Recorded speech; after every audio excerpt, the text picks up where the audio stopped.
Мирбек Кемелович профессионалдар менен иш алып бара албай экен, арыз жазып эле кетсин. Ушул жөнүндө ким айтат экен дедим эле. Нурбек туура айтат. Пианист, скрипачтар комузду билбей туруп кантип эле машботойду ойноп кетет. Комузчу эле эмес, Кыргызстандагы болгон музыкант аттуунун баарын чогултса 51 000 чыгарына көзүм жетпей турат. 51 000 эмне деген цифра бул? Пианисттерге, скрипачтарга, гитаристтерге, трубачтарга баарына комуз үйрөткүлө дейт. Ким үйрөтөт аны? Нурбек мырзанын бул маселени эмне себептен коомчулукка көтөрүп чыкканын түшүнө элекпиз. Маданият министрлигинен мынтип айтышыптыр. Нурбек Серкебаев 51 000 комузчу маселени эмне үчүн козгоду биз түшүнбөй атабыз дейт да. Эми силерге жооп берейин мына ушул жерден эле. Мирбек Кемелович профессионалдар менен иш алып бара албай экен, арыз жазып эле кетсин.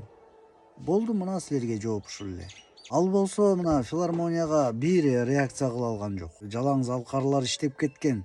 Ошол жерде азыр Турсиин көрсөтүп, видео тартып өзүнүн постуна киргизип жүргөн артисттер иштеп атат. Ошолорду козгоп кичине бир реакция кылыңыз десем, эч кандай реакция кылган жок мына. Мына ушунун эмнеси министр.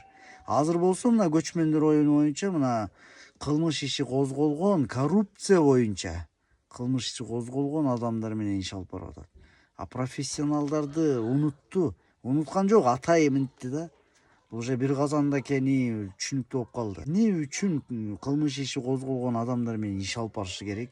Министр айтсын, кетирсин. Мен сунуштадым, канча профессионалдарды элчитип келип туруп тегерек стол уюштурттум. Мен сунуштаган адамдарда Рахатбек Осмоналиев бар, Эрнис Асаналиев бар, Нурлан Нышанов бар, Бакыт Тилегенов бар, Турдубек Чокиев бар, Муратбек Бегалиев бар, Нырысбек Усманов, Эмил Эген, Эркин Мээркановдор бар, Жамиля Муратова, Гүлзинат Суранчиева, бүт тармактагы каймактардын баарын чогултуп келгем. Ушулар менен иш алып барыңыз деп списогунан бери бергем. Бир эмес 2 жолу круглый стол уюштурттум го.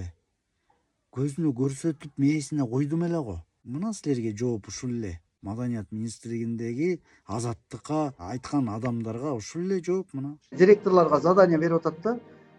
Пианисттерге үйрөткүлө, гитаристтерге, скрипачтарга, бүт мугалимдерге үйрөткүлө дейт да. Эми 3 айда деген машботойду эмес, гербезинди да үйрөтө албайсың, ал уже возрасты келип калган адамдарга.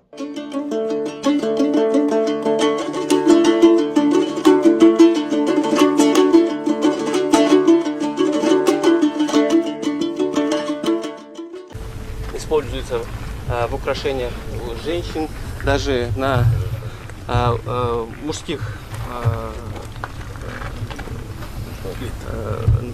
плеть, камчи используется.